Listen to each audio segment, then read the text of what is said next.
Edayilakkad buds സ്കൂളിലേക്കുള്ള ആയയുടെ നിയമന നടപടികൾ ഹൈക്കോടതി സ്റ്റേ ചെയ്തു. തൃക്കരിപ്പൂർ കടപ്പുരം തൊണ്ടച്ചൻ ദേവസ്ഥാനത്തിന് സമീപത്തെ KP റെയ്ഹാനത്ത് നൽകിയ ഹർജി പരിഗണിച്ചാണ് കോടതി നിയമന നടപടികൾ സ്റ്റേ ചെയ്തത്.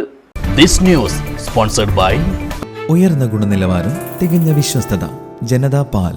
വലിയപറമ്പ് ഗ്രാമപഞ്ചായത്തിലെ ഇടയിലക്കാട് ബഡ്സ് സ്കൂളിലേക്കുള്ള ആയയുടെ നിയമന നടപടികളാണ് ഹൈക്കോടതി സ്റ്റേ ചെയ്തത്. ആയയുടെ മുൻഗണനാ ലിസ്റ്റിലുള്ള ഭിന്നശേഷിക്കാരിയായ ഉദ്യോഗാർത്ഥി നൽകിയ പരാതി സ്വീകരിച്ച് വിചാരണക്ക് വെക്കുകയും ചെയ്തു. വിചാരണക്ക് മുന്നോടിയായി സംസ്ഥാന ചീഫ് സെക്രട്ടറിയും LSGD സെക്രട്ടറിയും തുടങ്ങി വലിയപറമ്പ് ഗ്രാമപഞ്ചായത്ത് സെക്രട്ടറി ഉൾപ്പെടെ 7 പേരോട് സത്യവാങ്മൂലം നൽകാനും നിർദ്ദേശിച്ചിട്ടുണ്ട്. മുൻഗണനാ ലിസ്റ്റിലുള്ള തൃക്കരിപ്പൂർ കടപ്പുറം തൊണ്ടച്ചൻ ദേവസ്ഥാനത്തിന് സമീപത്തെ KP റെയ്ഹാനത്ത് ഹൈക്കോടതിയിൽ നൽകിയ റിട്ട് ഹർജി പരിഗണിച്ചാണ് നിയമന നടപടികൾ സ്റ്റേ ചെയ്തത്.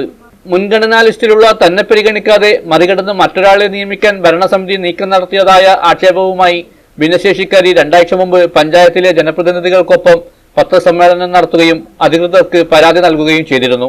തൃക്കരിപ്പൂരിലെ ഉടുമ്പൻതല ബഡ്സ് സ്കൂളിലും ചെറുവത്തൂർ കാടങ്കോട്ടെ സ്കൂളിലും 12 വർഷത്തോളം ആയയായി ജോലി ചെയ്ത ഇവർ വലിയപറമ്പ് പഞ്ചായത്ത് നേരത്തെ തയ്യാറാക്കിയ റാങ്ക് ലിസ്റ്റിൽ 2ാം റാങ്കുകാരിയാണ്. 1ാം റാങ്കുകാരിക്ക് ജോലിയിൽ താൽപര്യമില്ലെന്നിരിക്കെ 2ാം റാങ്കുകാരിയായ തന്നെ നിയമിക്കേണ്ടതിന് പകരം ഇഷ്ടക്കാർക്ക് കൊടുക്കാനുള്ള ശ്രമത്തിന്റെ ഭാഗമാണിതെന്നും ആരോപിച്ച് റെയ്ഹാനത്ത് രംഗത്ത് വന്നിരുന്നു. മനുഷ്യാവകാശ കമ്മീഷന് നൽകിയ പരാതിയിൽ ഈ മാസം 20-ന് ഹിയറിംഗും വെച്ചിട്ടുണ്ട്. News bureau, Cheruvathur.